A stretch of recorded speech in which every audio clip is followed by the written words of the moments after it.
Assalamualaikum warahmatullahi wabarakatuh. Kaifa halukum jami'an?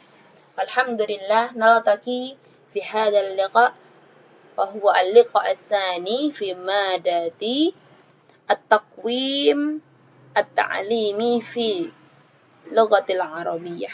Kita akan belajar tentang evaluasi pembelajaran bahasa Arab. Kalau pada hari pertama kemarin kita sudah mengetahui apa saja yang akan kita pelajari di satu semester ini, maka pada hari ini Ibu akan mengajak kalian bersama-sama untuk memahami lebih dalam, untuk menguasai lebih dalam, untuk menata pikiran lebih dalam bagaimana cara mengevaluasi peserta didik, maksud Ibu di sini, dan bagaimanakah hakikat evaluasi tersebut, hubungannya apa dengan pembelajaran, kemudian tujuan dan juga fungsi daripada evaluasi tersebut. Dalam hal ini yang perlu kita pahami untuk awal kali yaitu sebenarnya evaluasi itu penting atau tidak. Sebenarnya evaluasi itu berpengaruh atau tidak dalam membawa atau mengarahkan prestasi peserta didik. Dalam kurikulum tersendiri, kita mempunyai 4 poin yang harus kalian pahami. Kurikulum harus dimiliki oleh sekolahan ataupun lembaga institusi.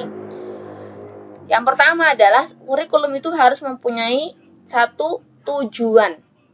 Harus mempunyai tujuan. Tujuannya apa? Ya.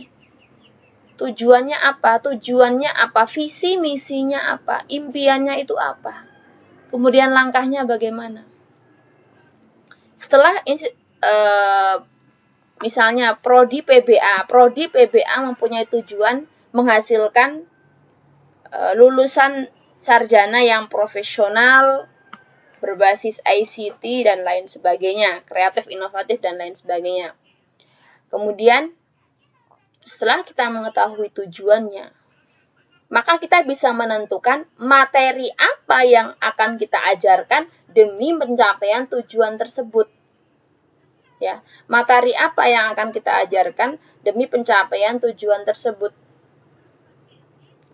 Setelah kita mengetahui materinya, tadi profesional ya, maka kita misalnya tujuan dari prodi bahasa Arab menghasilkan sarjana yang profesional, inovatif, kreatif, kemudian tetap berlandaskan Ahlussunnah wal Jamaah.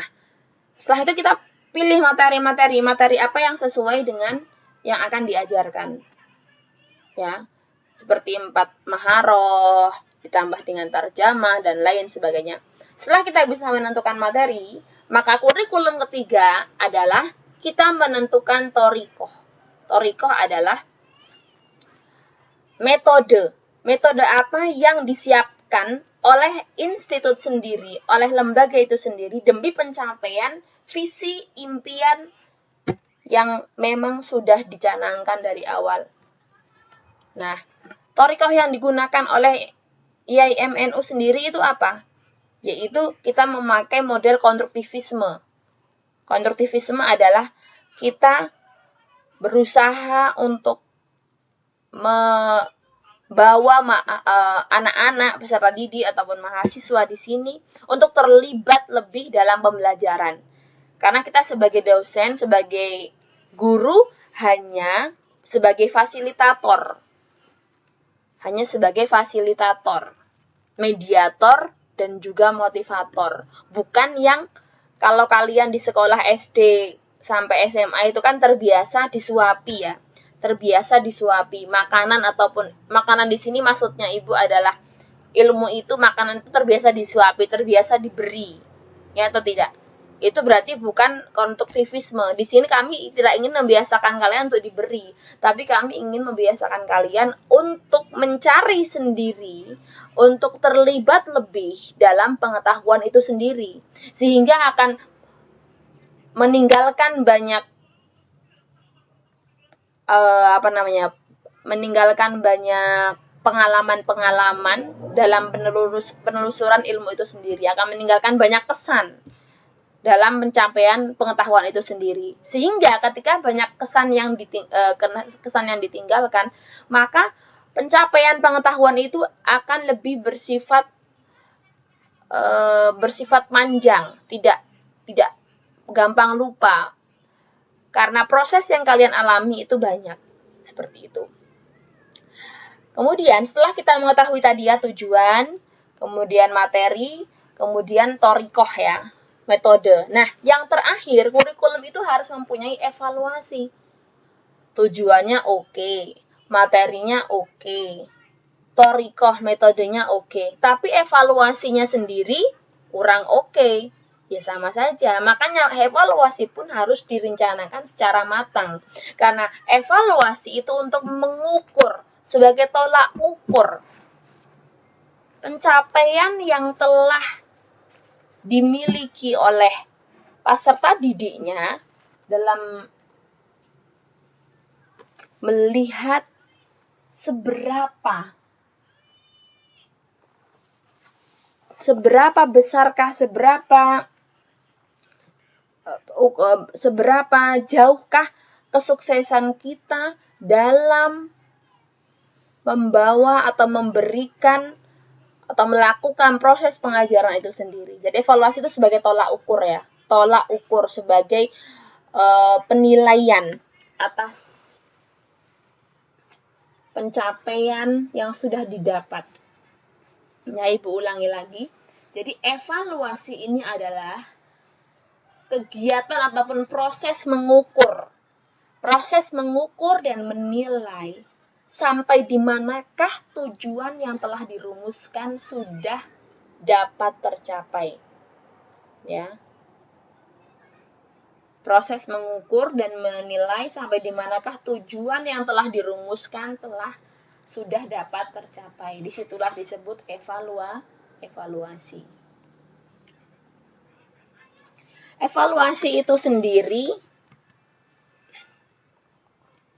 ada yang bersifat kuantitatif dan ada juga yang bersifat kualitatif. Kalau kuantitatif itu berbentuk tes, ya. Kuantitatif di sini adalah berbentuk tes, yaitu angka-angka ya. Hasilnya nanti berbentuk angka-angka. Sedangkan kalau kualitatif, maka penekanannya itu bukan pada hasil angka, tetapi penekanannya itu ada pada pemaparan mutu atau hasil secara verbal berdasarkan atas pengumpulan informasi. Jadi deskriptif, dideskripsikan. Karena instrumen evaluasi sendiri antara kuantitatif dan kualitatif itu berbeda. Kalau kuantitatif kita sudah sering menemukan ya, seperti yang sudah kita sering lakukan ketika UTS dan juga UAS. Ya, di situ ada soal dan di situ juga ada nilai yang bisa dicapai, maka kalian akan mendapatkan nilai A dan lain sebagainya dengan poin sekian. Itu kuantitatif ya, kita sudah sering menemuinya ya. Kalau adapun kualitatif itu sendiri, itu berbentuk non-tes. Bisa berbentuk observasi, bisa berbentuk wawancara, bisa berbentuk autobiografi, bisa berbentuk skala, dan lain sebagainya. Akan kita pelajari lagi setelah ini. Dalam bahasa Arab, evaluasi sendiri disebut juga dengan at-taqwim. At-taqwim itu evaluasi ya, bahasa Arab dari evaluasi itu adalah at-taqwim. Dari kata apa at-taqwim coba? At-taqwim itu adalah masdar dari qawwama yuqawwimu taqwiman. Qawwama yuqawwimu taqwiman. Artinya apa di sini? Artinya di sini adalah meluruskan, membenarkan, juga disebut juga dengan mengoreksi. Jadi setelah kita melakukan evaluasi, diminta atau harapan setelah evaluasi tersebut adalah kita bisa melakukan pelurusan, perbaikan, dan juga bisa pengoreksian demi terwujudnya tujuan yang ingin kita capai. Kemudian tes sendiri dalam bahasa Arab disebut dengan al-ikhtibar. Nah, makanya Ibu sering kan membawa kalian UTS, al-ikhtibar finis fidirosi, itu UTS seperti itu. Jadi istilah yang sering kita gunakan adalah al-ikhtibar. Kemudian evaluasi sendiri itu Ibu sudah jelaskan tadi ya. Ada yang berbentuk kuantitatif yaitu angka-angka, dalam bahasa Arab disebut kamiyah, ya, kuantitatif, dan juga ada yang bersifat kualitatif yaitu kaifiyah, ya, deskriptif ya, pendapat-pendapat. Kalau misalnya kuantitatif dia menggunakan pengukuran menggunakan tes, tapi kalau misalnya kualitatif dia tidak menggunakan tes, ghairul ikhtibariyah. Kalau misalnya dalam ikhtibariyah ini, pengukuran ini menggunakan tes lisan, tulisan, praktek, proses, dan lain sebagainya. Tapi kalau dalam kualitatif di sini, dia non-tes ya. Dia menggunakan observasi, wawancara, skala, kuesioner adalah angket, dan lain sebagainya. Setelah kita melakukan proses ini, tes-tes ini, maka kita bisa mengambil keputusan.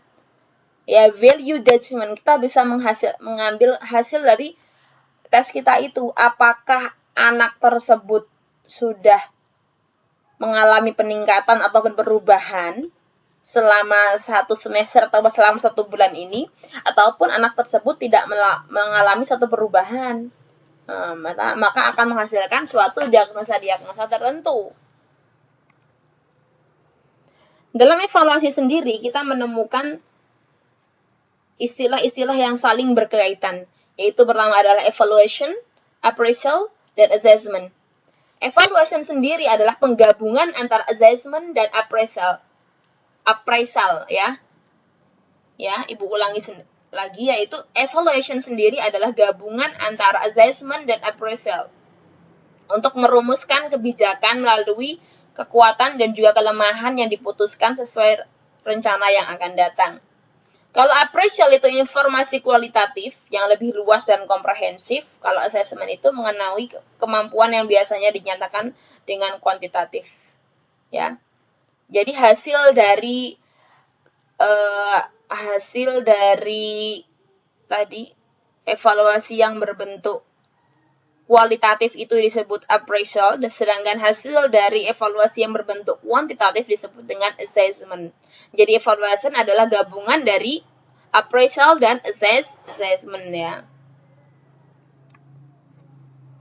Nah, apakah itu hubungan antara evaluasi dengan pembelajaran? Pasti sangat erat hubungannya.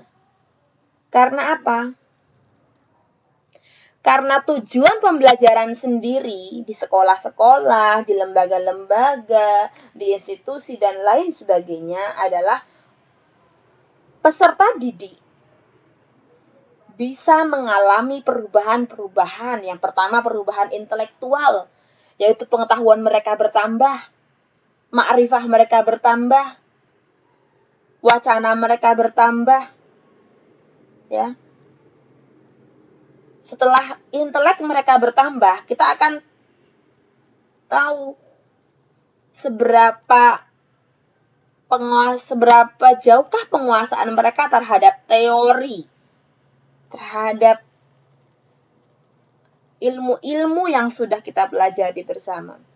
Setelah kita mengetahui perubahan intelektual, tujuan pembelajaran selanjutnya adalah kita ingin mengetahui perubahan emosional, efektif infiali perasaan mereka. Apakah mereka bisa menjadi peserta didik atau maupun mahasiswa di sini adalah lebih pada mempunyai kepribadian yang luhur, ya, lebih sabar, lebih santun, dan lain sebagainya. Kemudian, kita ingin tahu juga tujuan belajar selanjutnya adalah perubahan keterampilan. Apakah mereka lebih terampil? Keterampilan lebih pada menghasilkan sesuatu yang bersifat bisa dilihat ya, bisa dipraktekkan, dan bisa dipandang seperti itu. Dari sisi praktek mungkin apakah bisa wudu dengan baik dan benar sesuai dengan teori yang diajarkan. Ya, wudu dengan baik dan benar. apakah bisa sholat dengan baik dan benar. Kalau dalam bahasa Arab kita bisa mengukurnya dengan ketika kalian praktek maharoh kalam, maharoh istima, maharoh kitabah, maharoh qiraah, itu apakah bisa perubahan keterampilan lebih terampil dalam bercakap bahasa Arab, dalam istima lebih tajam, lebih bisa menguasai istima dan lain sebagainya. Sehingga ketika kita sudah mengetahui tujuan daripada pembelajaran, kita bisa menentukan kegiatan belajar mengajar siswa yang terencana dan sistemis. Ya, kita bisa mengetahui atau melakukan konsep belajar yang terencana dan sistemis. Ya, karena sudah tahu tujuannya, jadi proses belajarnya pun bisa lebih sistemis. Tidak asal-asalan, tidak asal memberikan materi, tidak asal memberikan metode, dan lain sebagainya.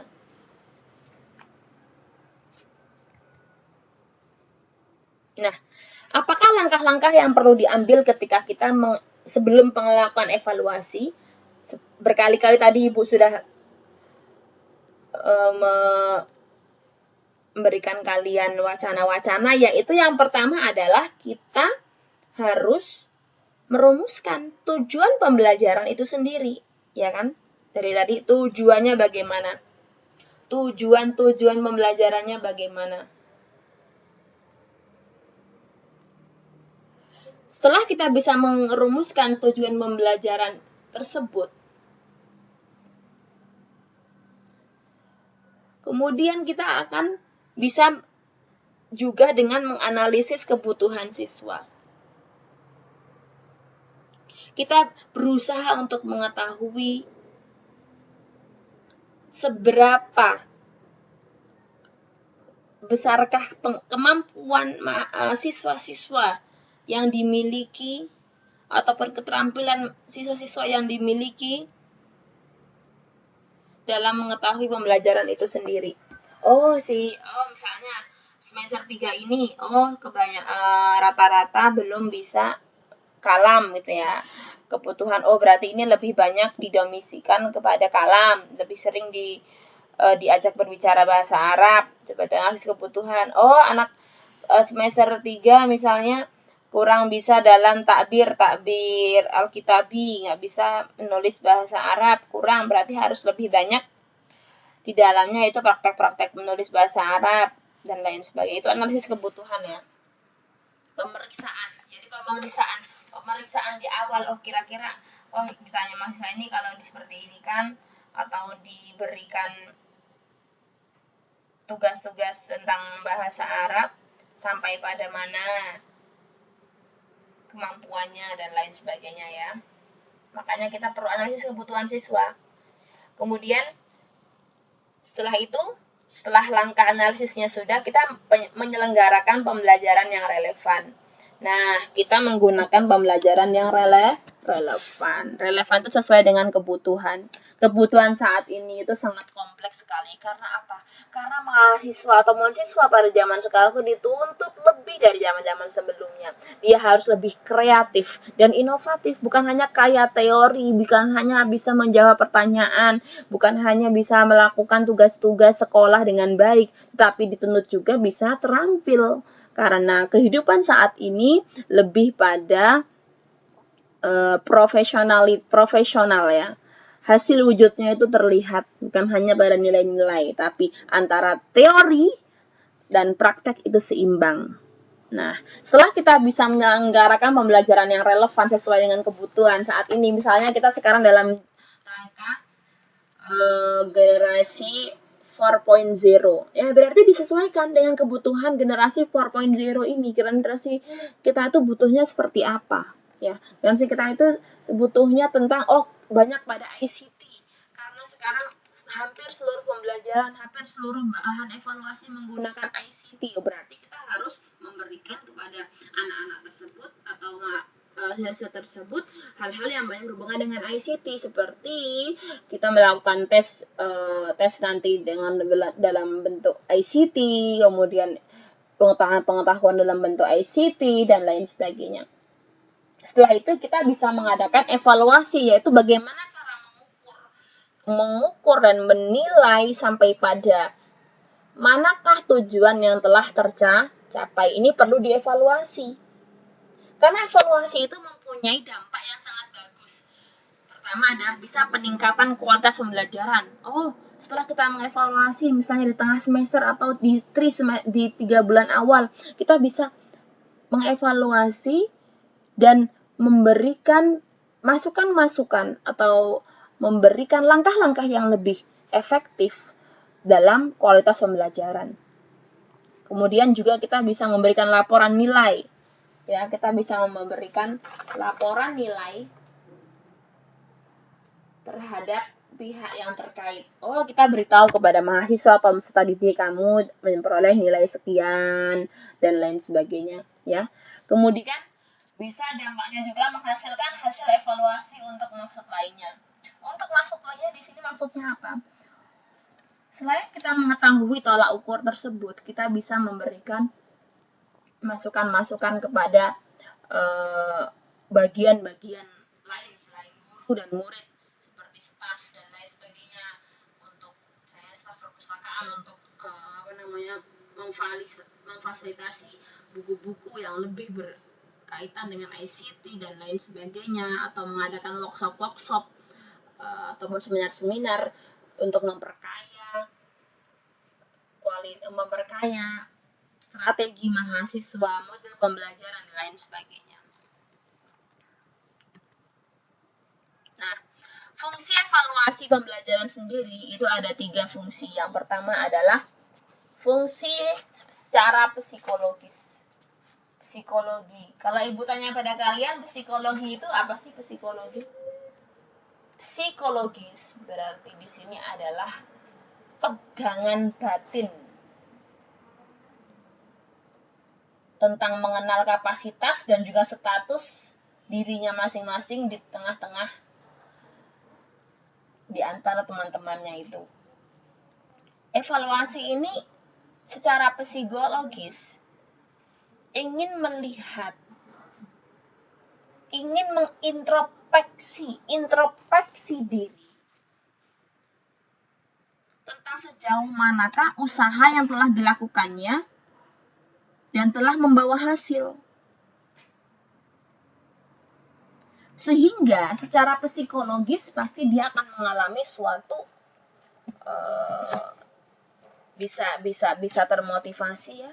Misalnya kita setelah melakukan evaluasi, nilai kita itu jelek misalnya, kita akan berpikir, kita secara psikologi, setelah ini saya harus lebih bekerja keras, setelah ini saya harus lebih giat, setelah ini saya harus lebih disiplin dan lain sebagainya. Nah, itu bentuk-bentuk bagaimana dia introspeksi diri setelah mengetahui evaluasi hasil dari evaluasi tersebut. Introspeksi diri, saya harus lebih giat dalam proses pembelajaran, harus lebih aktif dalam kegiatan tugas menugas, harus lebih disiplin dan lain sebagainya. Itu introspeksi. Ya, itu adalah secara psikologis pasti dampaknya sangat menguntungkan bagi kita semua, karena introspeksi itu membuat seseorang itu mempunyai langkah yang lebih matang, mempunyai langkah yang lebih baik demi pencapaian hasil yang diinginkan.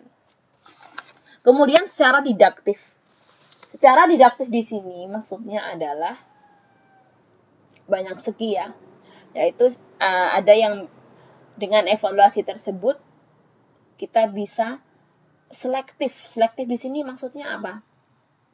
Maka kita akan tahu, mahasiswa mana yang atau peserta didik mana yang akan naik kelas atau akan turun kelas atau harus remedi dan lain sebagainya. Itu selektif, ya.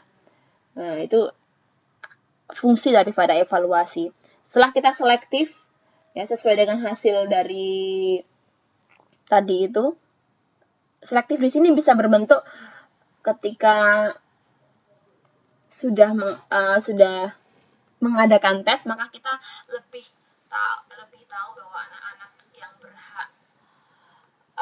berhak mendapatkan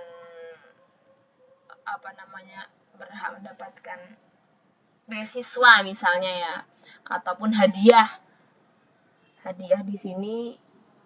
Misalnya kalau kayak peringkat SD itu, ya, peringkat SD itu kan siapa yang naik kelas, siapa yang mendapatkan apakah dia juara 1, 2, 3, kemudian siapa yang akan lulus dan tidak. Nah, itu namanya selektif ya. Didaktif itu sendiri juga mempunyai fungsi sebagai diagnostik. Diagnosis itu mendiagnosa. Oh, didiagnosa antara kelebihan dan kelemahan peserta didik. Sehingga kalau misalnya kelebihan tersebut, maka kita bisa memberikan motivasi-motivasi kepada peserta didik yang mempunyai kelebihan ataupun hasil yang dalam peningkatan hasil yang tinggi, maka kita bisa memotivasi tersebut untuk tetap mempertahankan prestasinya dan juga bisa melanjutkan ke jenjang pendidikan yang lebih tinggi. Dan untuk diagnosa kelemahan, setelah kita mengetahui pengelemahan tersebut, maka kita bisa memperbaiki, meningkatkan dan meningkatkan apa yang belum mereka kuasai ketika kita sudah mengetahui kelemahan. Jadi dalam didaktif itu sendiri, selain selektif tadi itu, kita juga bisa mengetahui, mendiagnosa kelemahan dan juga kelebihan peserta didik. Kemudian yang ketiga adalah penempatan. Penempatan di sini maksudnya apa?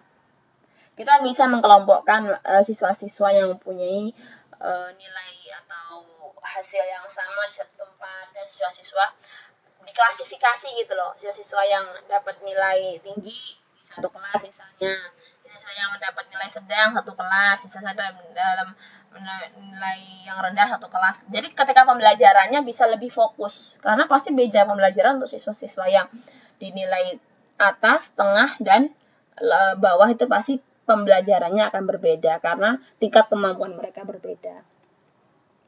Itu ya untuk bisa penempatan tadi apa? Ibu, secara didaktif kita bisa selektif, diagnostik, dan penempatan ya.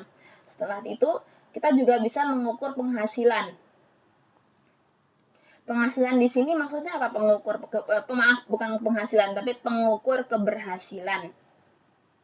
Maka kita akan mengetahui faktor-faktor apa sih yang banyak mempengaruhi dalam tingkat keberhasilan, dan faktor-faktor apa saja sih yang banyak mempengaruhi dalam tingkat kegagalan. Bisa dari manapun, bisa dari faktor guru, bisa metode, bisa kurikulum, sarana, dan sistem manajemen sekolah.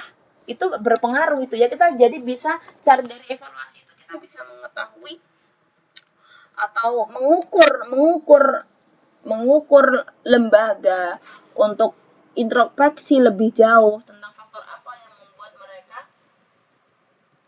belum mencapai keberhasilannya. Itu harus diteliti semuanya, semua faktor yang berpengaruh ya. Ibu ulangi, bisa jadi faktor guru, bisa jadi metode, kurikulum, sarana, ataupun sistem manajemen sekolah.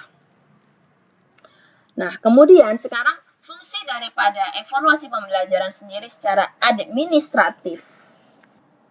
Ya, administratif ya. Ada banyak. Kita bisa pertama adalah ada 3 di sini, itu memberikan laporan. Nah, pasti kalau misalnya ada ujian pasti ada laporan ya kan, yang bersifat dokumen, nanti ada dokumentasinya. Sehingga kita bisa laporan-laporan tersebut akan menjadi bahan kajian kita mengenai kemajuan dan perkembangan peserta didik. Oh, si A di semester pertama nilainya naik, oh si B semester kedua nilainya turun. Nah kan berarti kita bisa menjadikan kajian-kajian tadi itu, bisa memberikan laporan-laporan seperti itu. Kemudian selanjutnya kita juga bisa memiliki data dan informasi. Dari evaluasi tersebut, kita bisa mengetahui dan memperoleh hal-hal yang diperlukan dalam pengambilan keputusan pendidikan di lembaga pendidikan. Ya, setelah kita mempunyai laporan tadi, kita bisa mempunyai data-data atau informasi yang terkait, sehingga kita bisa mengambil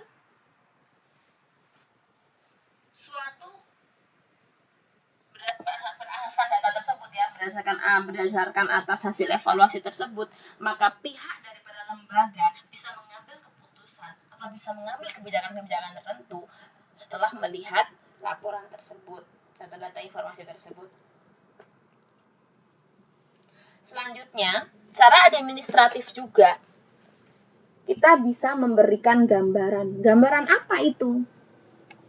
Gambaran mengenai hasil-hasil yang telah dicapai dalam proses pembelajaran. Seperti dari hasil-hasil belajar peserta didik setelah dilakukan evaluasi hasil belajar. Nah, kita bisa maksudnya di sini, gambaran di sini adalah setelah mengadakan proses evaluasi pembelajaran tersebut, pasti kita mempunyai gambaran-gambaran yang dimiliki oleh peserta didik bahwasanya proses kita itu sudah berhasil ataupun belum. Proses kita itu apakah banyak mengalami kegagalan ataupun tidak. Itulah secara administratif ya. Jadi memberikan laporan-laporan, memberikan informasi-informasi data yang terkait, dan juga memberikan gambaran-gambaran secara garis besar dan lain sebagainya. Ya, jadi Ibu ulangi lagi bahwasanya fungsi evaluasi pembelajaran itu ada 3, secara psikologis, didaktif, dan administratif. Psikologis tadi itu tentang bagaimana introspeksi diri ya, didaktif sendiri itu bagaimana kita dalam selektif, diagnostik, dan juga penempatan, dan lain sebagainya. Kemudian secara administrasi kita pasti lebih teratur ya, karena kita punya bahan evaluasinya tadi itu, punya hasil evaluasinya, sehingga mudah bagi kita untuk mengambil kebijakan, sehingga mudah bagi kita untuk memberikan gambaran-gambaran secara umum dan lain sebagainya. Sekarang jenis-jenis evaluasi. Yang pertama adalah evaluasi penempatan atau atas NIFI. Penempatan di sini maksudnya bagaimana? Kita ingin mengetahui atau tujuan daripada evaluasi penempatan ini adalah ingin menempatkan anak didik pada kedudukan yang sebenarnya. Ya, berdasarkan minat, berdasarkan bakat, kemampuan, kesanggupan, beberapa keadaan yang lainnya. Jadi penempatan ini bisa saja kita sebagai langkah awal dalam pembelajaran. Kita ingin mengetahui seberapa kemampuan mahasiswa ataupun siswa dalam memiliki pengetahuan dan keterampilan yang dimilikinya. Seberapa besar? Misalnya Ibu masuk di semester pertama. Terus Ibu melihat mereka, mengevaluasi mereka.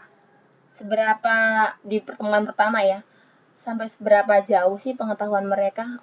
Ini rata-rata anak SMA. Ini rata-rata anak pondok. Ini rata-rata anak-anak setengah mondok, setengah sekolah umum. Nah, dari situ kan kita sudah bisa mempunyai kesiapan bagaimana proses pengajaran yang akan kita lakukan di situ, atau evaluasi yang harus kita terapkan di situ.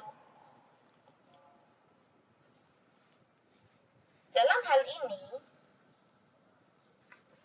kita akan lebih mengenal atau mengamati keterampilan-keterampilan apa saja yang dimiliki oleh peserta didik sebelum memulai pelajaran. Jadi maksudnya di sini itu adalah melihat lebih jauh penguasaan awal yang dimiliki oleh siswa ataupun mahasiswa. Ibu ulangi, melihat lebih jauh penguasaan awal yang dimiliki oleh siswa ataupun mahasiswa. Sehingga kita bisa mengetahui apapun kebutuhan-kebutuhan yang memang diperlukan. Gitu. Karena kita sudah mengetahui penguasaan awal tadi itu. Bisa dari sisi wacana mereka, yang wacana mahasiswa ataupun siswa yang dimiliki, keterampilan yang dimiliki, terus minat yang dimiliki, kebiasaan-kebiasaan yang dimiliki, dan lain sebagainya. Setelah kita mengetahui tadi itu penguasaan awal, oh berarti ini lebih pada penugasan-penugasan kelompok daripada individu. Karena rata-rata anak-anak tersebut, misalnya dalam bahasa Arab ya, anak-anak di sini random, campur ya, antara anak pondok sama anak umum campur, berarti ibu melakukan penugasan-penugasan nanti itu berbentuk kelompok. Oh, gitu. Ternyata kebanyakan anak-anak pondok yang bisa lah bahasa Arab ya, berarti ibu melakukan penugasan nanti itu berbentuk penugasan mandiri saja, nggak kelompok, kurang lebih seperti itu. Jadi kita ingin mengetahui penguasaan awal daripada mahasiswa ataupun siswa yang akan kita ajar. Itu evaluasi penempatan. Nah, kemudian evaluasi formatif itu disebut juga dengan evaluasi at-takwini. Maksudnya at-takwini digunakan untuk apa? Digunakan untuk memperoleh umpan balik secara terus-menerus, baik bagi siswa maupun guru, tentang keberhasilan dan kegagalan belajar. Ini maksudnya di sini adalah evaluasi yang dilakukan di setiap pengajaran. Misalnya pada materi kedua ini Ibu mengevaluasi kalian. Ya, seberapa pahamkah kalian terhadap pembelajaran yang kita lakukan hari ini? Misalnya Ibu meminta kalian untuk membuat bahan evaluasi pembelajaran bahasa Arab. Seperti itu kan, jadinya Ibu bisa mengetahui seberapa jauhkah pemahaman kalian. Jadi evaluasi formatif ini dilakukan setiap pengajaran, seperti itu ya.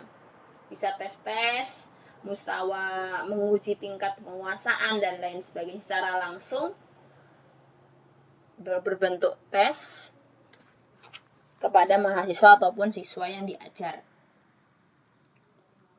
Sekarang setelah itu evaluasi diagnostik. Evaluasi diagnostik sendiri adalah untuk menentukan sebab-sebab yang menimbulkan masalah belajar dan untuk menyusun suatu rencana kegiatan remedial.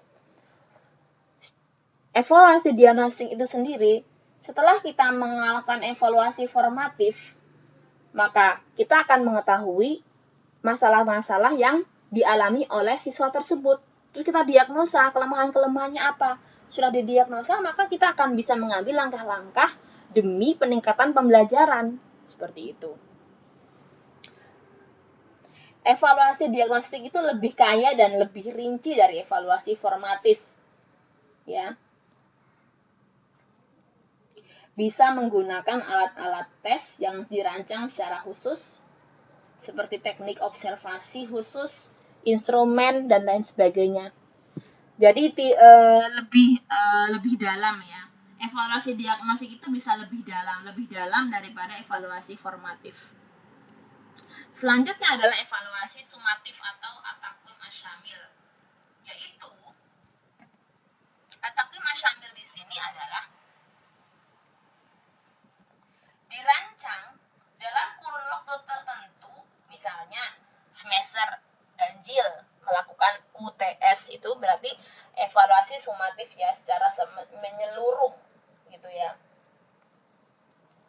pada akhir suatu pembelajaran ya, di UAS misalnya ya, sehingga kita bisa menghasilkan evaluasi secara menyeluruh dari seluruh proses kegiatan belajar mengajar yang kita adakan. Jadi memang lebih bersifat di akhir ya, sumatif ini lebih sifatnya di akhir. Selanjutnya yaitu instrumen evaluasi pembelajaran. Tadi kan Ibu sudah mengawali di awal ya, bahwasanya ada bentuk evaluasi di sini yaitu kuantitatif dan juga kualitatif. Kuantitatif berbentuk tes ya.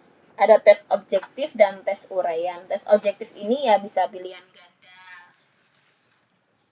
Bisa juga dengan menjodohkan ya, matching atau muzawajah, menjodohkan kanan kiri mana gitu ya. Bisa dibayangkan kan menjodohkan. Misalnya kata ini VE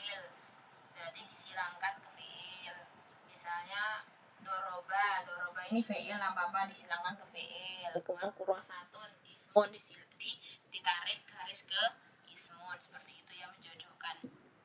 Bisa juga dengan benar ataupun salah. Itu juga bisa, yaitu objektif. Dhahaba Muhammadun ilal masjidi misalnya. Ini benar apa salah? Kalau benar ya berarti nanti kita sahih kayak gitu ya. Kalau dhahaba Muhammadun minal masjidi, oh salah, berarti kita taruh di salah. Atau tes jawaban singkat atau mengisi titik-titik ya. Dhahaba Muhammadun titik-titik masjid ila, itu termasuk pada tes objektif ya. Jawaban-jawaban yang singkat. Beda dengan tes uraian. Tes uraian itu bersifat seperti esai, karena kita memberikan kebebasan yang seluas-luasnya kepada peserta didik atau mahasiswa di sini untuk menjawab dengan bahasa yang mereka miliki. Yang sering kita lakukan ibu pakainya tes esai kan kepada kalian. Kemudian sedangkan instrumen yang berbentuk non-tes itu sendiri itu banyak ya. Ada lewat observasi, pengamatan ataupun mulahadhah. Ya. Ada yang bersifat observasi di sini juga banyak. Observasi yang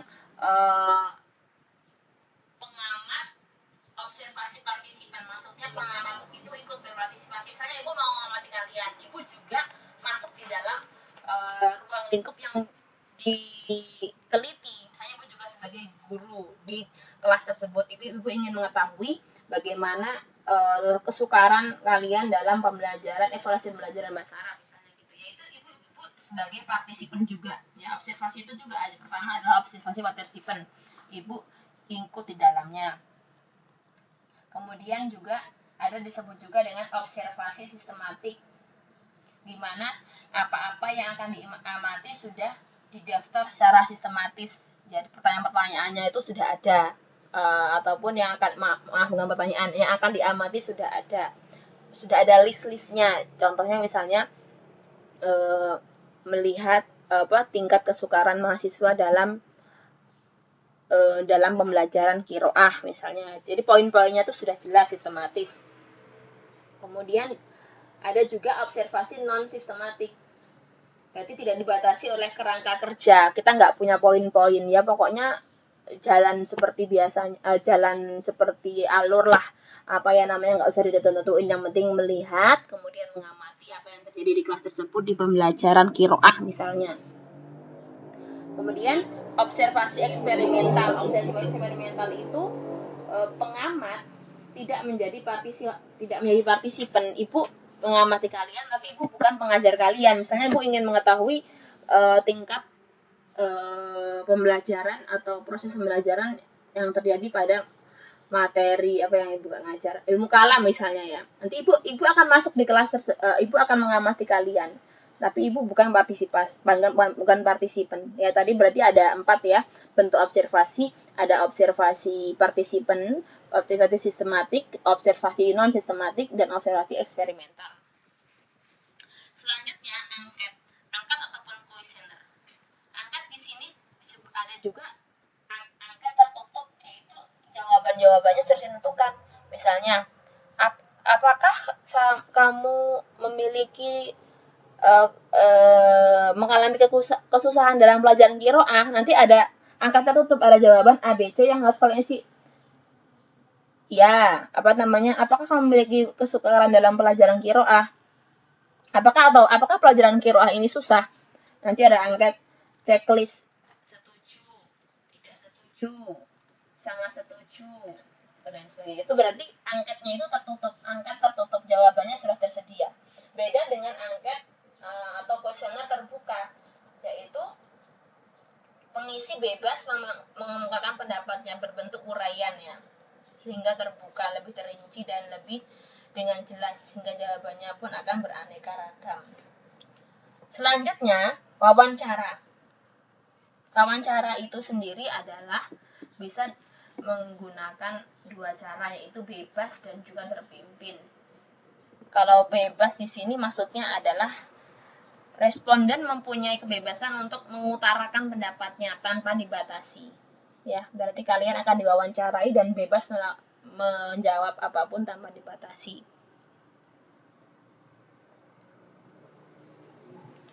Ya, tanpa dibatasi patokan-patokan yang telah dibuat oleh subjek evaluasi. Jadi di sini berbentuk bebas ya, ada wawancara bebas, terserah mau mengutarakan pendapatnya seperti apa, bebas pokoknya. Ada yang terpimpin, yaitu terstruktur. Wawancara terstruktur di sini apa? Pertanyaan-pertanyaannya sudah disusun terlebih dahulu ya, seperti yang tadi itu ya. Seperti yang tadi itu juga observasi, juga ada observasi yang sudah mempunyai terstruktur dan tidak terstruktur. Intinya itu bebas dan tidak bebas, terstruktur dan tidak terstruktur.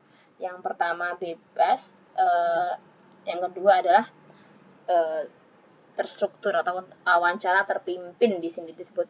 Jadi wawancara itu ada dua, itu wawancara bebas dan wawancara terpimpin. Kalau bebas sudah banyak pertanyaannya ya. Kemudian portofolio. Portofolio itu apa? Maksudnya salah ya Bu, di sini harusnya portofolio. Portofolio di sini apa? Portofolio ini berbentuk karya-karya yang dimiliki oleh mahasiswa atau siswa itu sendiri. Bisa berbentuk proyek, produk, rekaman, penilaian kertas, catatan untuk kerja dan lain sebagainya. Ya, di mana nanti hasilnya itu bisa berbentuk piagam, sertifikat. Kemudian dokumen-dokumen, ijazah, rapot, itu adalah portofolio. Jadi berbentuk file-file ataupun arsip-arsip ya, seperti itu ya. Apakah ini karya-karya kolaboratif ataupun ini karya-karya mandiri peserta dan lain sebagainya. Kemudian ada daftar cek atau daftar cocok. Daftar cek atau daftar cocok di sini adalah digunakan untuk mencantumkan langkah-langkah ataupun kegiatan dalam menentukan kemajuan peserta didik pada saat melakukan berbagai jenis kegiatan. Misalnya, daftar cek, misalnya Ibu ngajar kalian pelajaran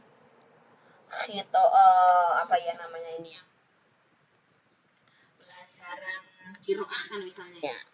Nah, nanti Ibu punya kisi-kisi yang mau Ibu evaluasi gitu ya. Kisi-kisinya misalnya Ibu kemampuan mahasiswa dalam mengetahui atau memahami teks gitu ya. Nah, kemudian di sampingnya Ibu bisa membuat checklist. Misalnya checklist 1, 2, 3, 4 sampai 30. Ya, gitu ya. Oh, si A berarti bisa ya. Berarti di checklist celeng gitu ya. Oh, kemudian si B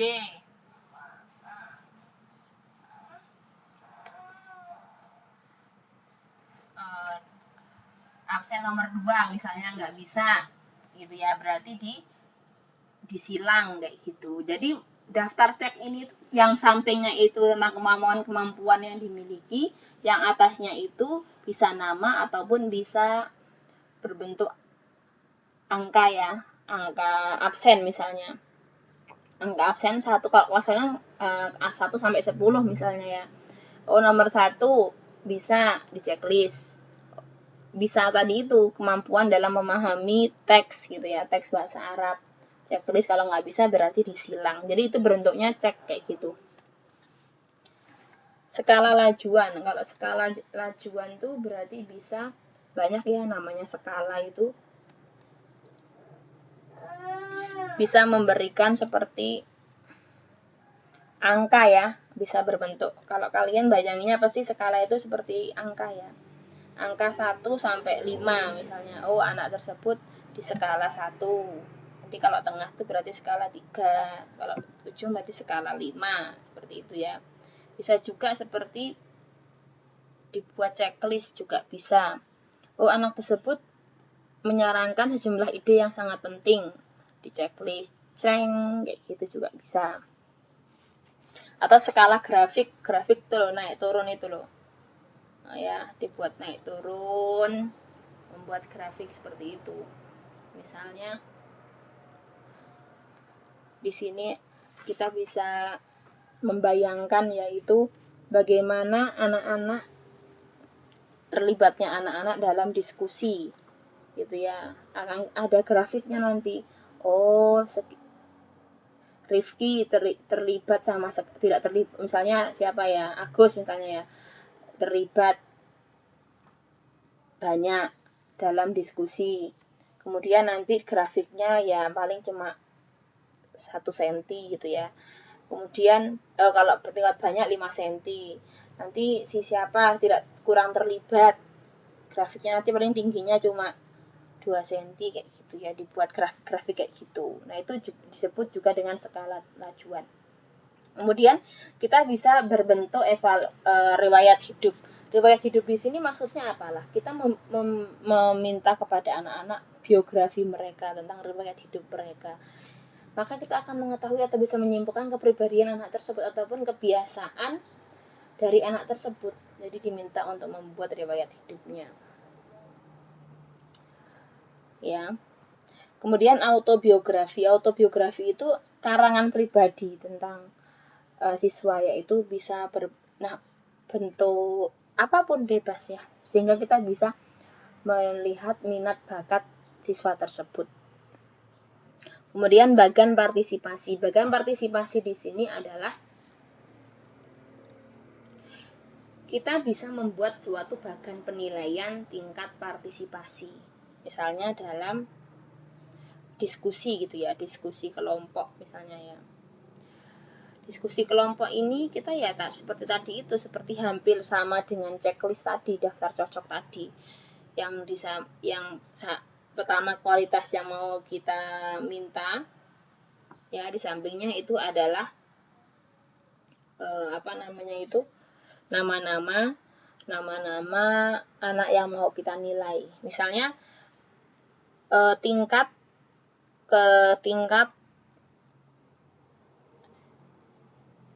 persentasi yang sesuai dengan makalahnya. Misalnya ya Ibu mau nilai, misalnya ya Agus, nilainya 3. Kalau tadi kan nilainya checklist ya, sekarang misalnya dikasih Agus nilainya 3 gitu. Misalnya Maria nilainya 5. Nah, seperti itu, dibuat nilai seperti itu. Bisa dipahami ya, bagian partisipasi kayak gitu. Syukran ala husni ihtimamikum. Dan untuk tugasnya nanti kita akan diskusi lebih bisa di kolom diskusi akademik ataupun bisa di grup-grup yang kita miliki. Di sini Ibu ingin mengetahui sebenarnya kalian dalam evaluasi tersebut itu lebih pada